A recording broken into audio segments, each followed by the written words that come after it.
வண்டியா அவ்வளவு போதையில் இருக்கிறீங்களா? என்ன என்ன இருண்டா இருந்தா எந்த ஊரா நீ? சொந்த ஊர் எந்த ஊர் நீ? என்ன இதான்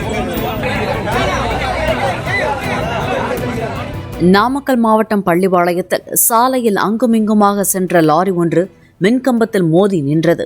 லாரியை உதவியாளர் ஓட்டியதாக கூறப்படும் நிலையில் ஓட்டுநரும் உதவியாளரும் போதையில் இருந்ததாக கருதி இருவருக்கும் பொதுமக்கள் தர்ம அடி கொடுத்து போலீசில் ஒப்படைத்தனர். எந்த ஒரு வண்டி என்னன்னு தெரியல.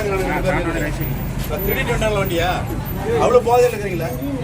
என்ன என்ன இருண்டா எந்த ஊரா நீ? சொந்த ஊர் எந்த ஊர் நீ?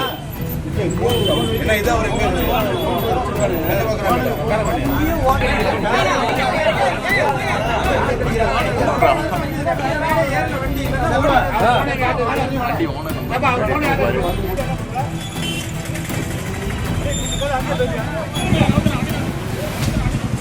பிளே ஸ்டோர் மற்றும் ஆப் ஸ்டோரில் இருந்து பாலிமர் செயலியை QR கோடு மூலம் பதிவிறக்கம் செய்யுங்கள். செய்திகளை உடனுக்குடன் பெறுங்கள்.